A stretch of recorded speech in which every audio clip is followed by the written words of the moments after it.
Hello and welcome to another episode of Secondhand Stories. This is a place where I tell you stories. What kind? Well, histories, mysteries, and unbelievistries. And here is this week's story.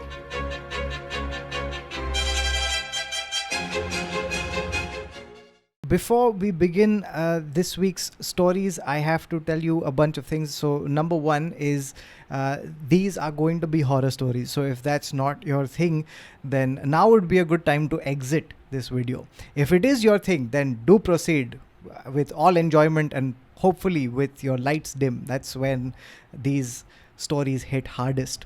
And one last thing, do I believe in ghosts and curses? It depends on when you ask me. Amavasya night, I feel yes. But other nights, I'm a little iffy. So that's where I stand. These are just stories that I found on the internet. I found them extremely interesting. They're very visceral and they grip you like all good ghost stories should. So here are the stories.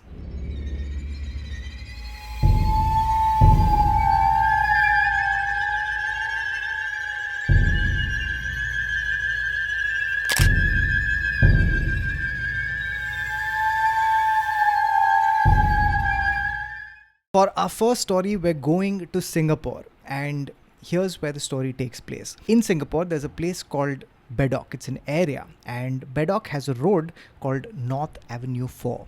On North Avenue 4, there is a block of buildings, and in one particular block, there is a flat, and this flat is considered cursed. The reason it's considered cursed is because it has a haunting story attached to it. And this story is from its past, a past that refuses to let go of this flat. Here's what happened. The story of this flat begins with the story of a family. This family consisted of a father, a mother, and their 3-year-old son. This family lived in this flat, and at the time that the story starts, they were going through a lot of troubles. The first type of trouble was this: they were in financial trouble. The father had taken out loans, and now loan sharks were after them because he couldn't repay these loans. To make matters worse, the father was also having an affair.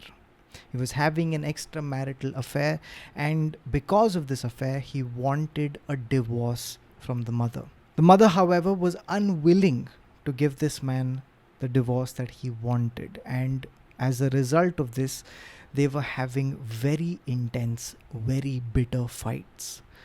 The atmosphere in the home was extremely cloudy and extremely thunderous. The fights would go on long into the night, and things were steadily getting worse and worse and worse until one night the mother does something drastic. Here's what she does. She puts on a red dress. This red dress, some say, was the dress that she had worn at her wedding. She goes into her son's room. Her son is asleep. She picks the boy up and then carries him to the window and throws him out from the 25th floor. Soon after this, she gets onto the ledge and jumps off too. As if this wasn't horrifying and chilling enough, the husband would later find a message scrawled on a wall. This message read, "It's not over, darling." The police were called in, and they looked at the scene and ruled it a suicide. The husband wasn't charged for it, and he was free to go on with his life. The husband tried to sell this house, but with such a tragic incident linked to the house, it was extremely difficult for him to sell it. So he did the next worst thing. He moved his mistress into the house and continued living there. Over time, he would have a child with this mistress, and the child would be a son. Now, when the son turns 3, odd things start happening. When the son turns 3, suddenly he finds himself an imaginary friend. He calls this imaginary friend Kor Kor, which is Singaporean for elder brother. He would often talk and laugh with his imaginary friend Korkor, and you could hear his talking and his laughter through the door. One particular day, the maid that worked in the house, she opened the door of this son's room and she sees this boy sitting in the middle of the room, staring at a wall, transfixed, his eyes wide, smiling and talking to Korkor. The maid was sufficiently freaked out. She was creeped out by this behavior and she was so disturbed by it that she reported it to the parents. The parents, however, dismissed it. The father said, at this age, kids have imaginary friends. There's nothing to be worried about. But all of this would change one particular night. On this particular night, the son comes into the parents' bedroom and wakes them up. He's crying. He's distraught. The parents ask him what's happened. He says that Korkor has been bullying him. The husband again tells the kid that there's nothing to worry about. Korkor is imaginary, nothing will happen to him. But the kid is distraught. There's no consoling him. So eventually the parents tell the child that he can sleep with them in their bedroom. The kid goes to sleep. But soon the parents are awoken again. They're awoken by sounds coming from the son's bedroom. Here's what they're hearing. They're hearing the cupboard door that is inside the room banging. When they get up to inspect the room, suddenly they can hear a child weeping from inside the room. What's more, this sends a chill down the father's spine because this sound sounds exactly like the way his previous son used to sound like. Cautiously, he puts his hand on the doorknob and they open the door. And as they enter the son's bedroom, they see that there is nothing amiss. The cupboard doors are shut and there is no crying child inside. It's extremely perplexing. They're standing there wondering what they heard, and just then they hear their maid scream. She's screaming from their bedroom. They rush to their bedroom and they see what the maid is looking at, and it's a horrifying sight. They see their son standing on the windowsill. Somehow, mysteriously, the grill has been pried open. The son is standing there smiling at them, and then he waves at them and says he's going to fly like Superman and he's going to join his Korkor. And then he blows his parents a kiss and falls away from the window. When this happens, it was crushing for both the parents and especially for the father. They immediately moved out, but this particular flat held the remnants of this particular incident forever. After this incident, this flat was forever cursed. No one would reside within its walls. It would be forever empty.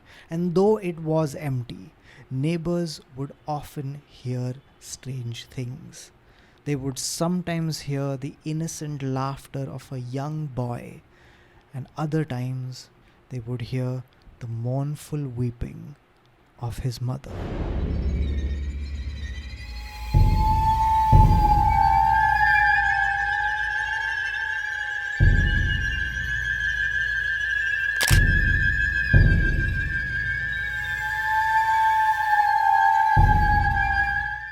For our second story, we're going to Hong Kong.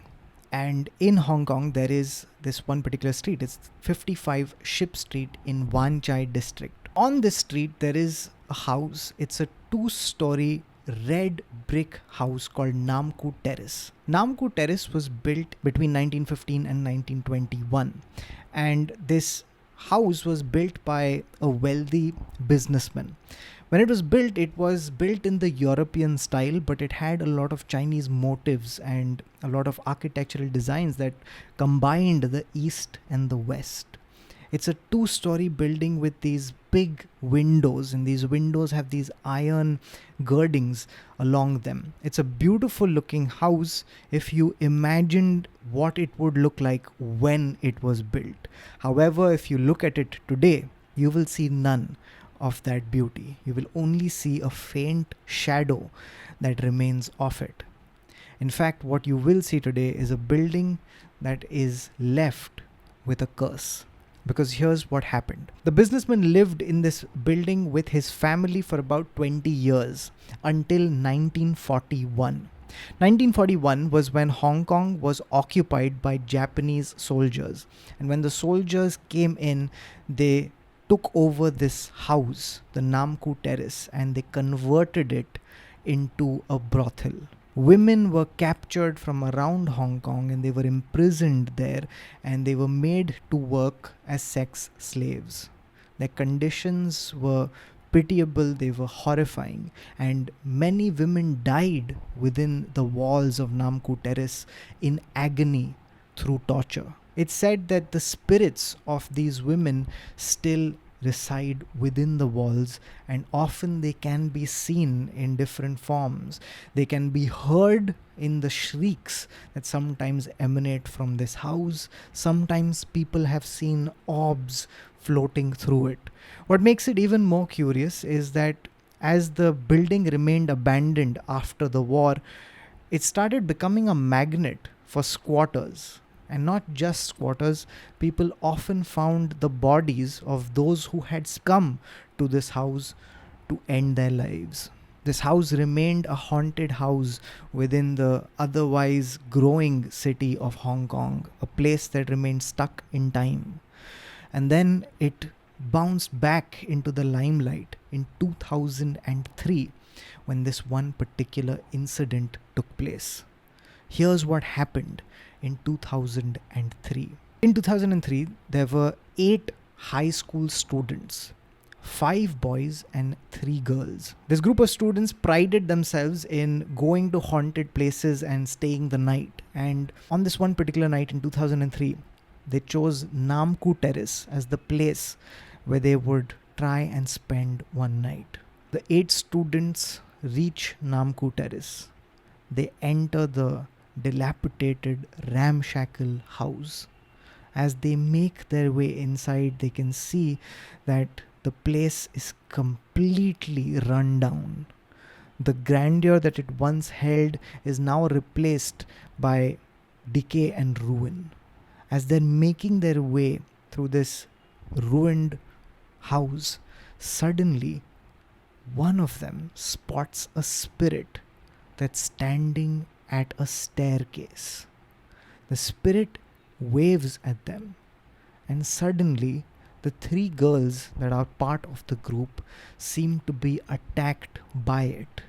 They're shrieking as whatever it is in this house suddenly takes hold of them. Now, of the 3, one girl in particular would be more affected. Some would say that she seemed possessed. As this incident happens, it freaks out all 8 of them, and all of them want to leave this house immediately. They want to run out of this place, but that one girl remains in the house. She remains unmoved. She doesn't want to leave. The rest of them are convincing her, they're trying to pull her, they're yelling at her, but she refuses to budge. As the commotion in this house starts growing, as the yelling and screaming increases, the neighbors in the area hear the sound and they call the police. The police come in and they find these kids distraught. They find this one particular girl now writhing on the floor. The police are trying to get her out, but even they find it extremely difficult. This girl is fighting back as the police try to drag her out. Eventually, they're able to take her out. And then the 3 girls are taken to a psychiatric center. Here, blood tests and urine tests were conducted, and through these tests, it was found out that they didn't have any drugs or stimulants in their bodies. After a little bit of observation, the 3 girls are let off. They are sent back home. And here is where the story now grows into an urban legend. And according to this urban legend, here's what happened to that one particular girl who had been possessed. She was sent back home. And then later, her mother would enter her room to find her missing. She would call the cops and a manhunt would begin, but they would never find the girl. All they would find is a note that she had left behind. And strangely, mysteriously, and cryptically, all that was written on this note were two words. And the words were, "Go back."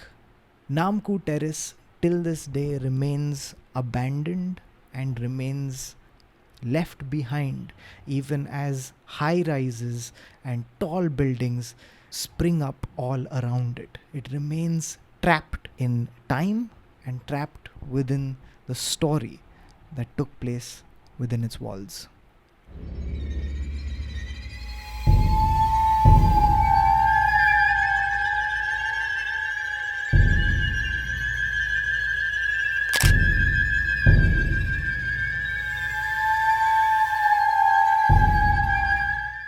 Our final story takes us to the Philippines, and the year that this story takes place is 1981. In 1981, Philippines was ruled by a dictator called Ferdinand Marcos. Marcos had been elected to power before he decided to hold on to it. He had become a dictator and he ruled the Philippines with an iron fist. Ferdinand Marcos had a wife. She was the first lady of Philippines and her name was First Lady Imelda Marcos. Now in 1981, Imelda Marcos has an idea. She wants to start the first international film festival of the Philippines. And this was going to take place in just 3 months' time. Now for this particular festival, she wanted a venue that would be as grand as the festival itself, and she decided that this venue would be built from scratch. She decided that she would erect the Manila Film Center, and this would be created specifically first to play host to the Manila International Film Festival. Now there were only 3 months to get this film center made, and it was a tight deadline by any estimate. But being the first lady of the Philippines, Imelda Marcos is not used to hearing the word no. She wants to get this thing done, and she wants to get it done at whatever cost. This had to be done no matter what. So the plans for this film center are drawn up, and the film center is designed along the lines of the Parthenon, which was a temple erected for the goddess of wisdom Athena. This, by the way, would be the only link between the Manila Film Center and wisdom.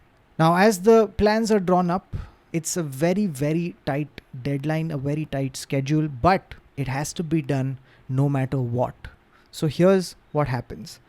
A lot of money is pumped in. $25 million is set aside for this particular building. 4,000 laborers are called in to work in 3 shifts, non-stop, 24 hours of the day to get this thing ready in time.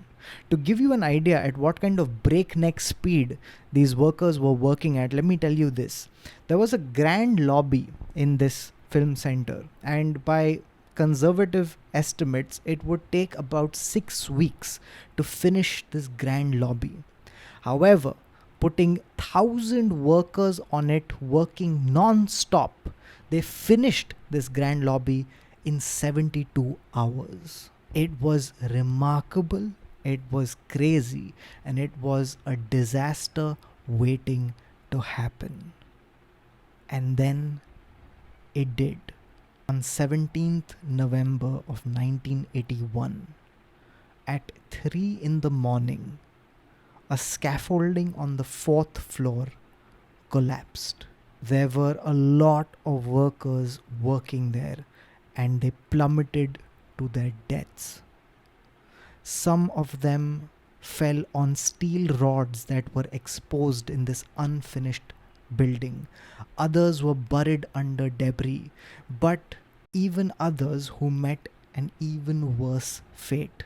They fell from 4 stories and they fell on quickly drying cement. Now, some of them were buried halfway down into the cement, and suddenly the air was filled with the cries of these people begging for help. Everyone left their jobs and started trying to dig these people out, even as the cement started drying all around them. There was one particular man with the cement up to his chest, and he was in shock, and people were singing Christmas songs to him to keep him awake as they tried to dig him out. People brought shovels and tried to move the cement as quickly as they could before these people perished. As this is taking place, the project manager is called in. Project manager sees what's happening and then realizes that if they stop to save these people, it's going to be costly in terms of putting this building up, because they have to get this building up and running at whatever cost. And so a deadly decision is taken. This project manager decides to pour cement over the people that have been left on this floor. The cement was poured over them, and whatever parts stuck out, it was chiseled off and then smoothed over. And work continued. Now here is where unchecked power leads to atrocities, because when this event happened, immediately there was a press blackout. Nobody heard about this event. The construction of this place continued as if nothing at all had taken place. The construction of this building still took so long that when the day of the film festival came around, they were still putting the finishing touches. Eventually, the film festival opened. Luminous guests from all over the world, film stars and directors and film technicians were called in and brought in, and they filled the halls of this film center with conversation and chatter. And films were screened and food was brought in and people had a very good time. Little did they know that the hems of their dresses and the soles of their shoes were getting stained by the still wet cement. Little did they know that the very ground they were standing on wasn't a film center, it was a mausoleum. As you might have guessed, as soon as this incident took place, the film center was cursed, and the hauntings were reported almost immediately. In fact, on the day that the film festival took place, the usherettes who were called in to help out with the serving of the food reported very strange things. They said that they could smell an odd stench in the air. Some of them felt cold, and others could feel a presence. There were several mediums who were called in who all said that they could feel the presence of the people who were buried underneath it. Now, most chilling of all was this. Months after this incident, the project manager dies in a freak car accident, and a medium who was called to the film center said a presence told them that the project manager was with them now. The film center remained a place that would never play host to anything for too long. Though the first film festival was a success, the Marcos soon realized that it would be too expensive to host film festivals at the venue. And so the Manila Film Center gradually started declining and eventually fell into disrepair. When the Marcos were thrown out, the film center was pushed further into obscurity. In 1990, an earthquake hit the Philippines, and the film center was abandoned for fear of being unstable. Eventually, a theatre company would lease the film center, but yet the curse refused to be lifted. Odd things kept happening, and strange stories kept coming out of the film center.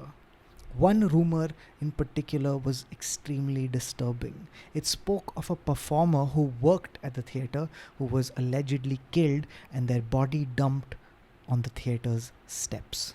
But the theatre company too wouldn't last there for too long. Strangely, a fire would break out, forcing the theatre company out. And so, the Manila Film Center stands today in silence and ruin. It's a symbol of the dictators who built it and a home to the 169 souls trapped beneath its floors.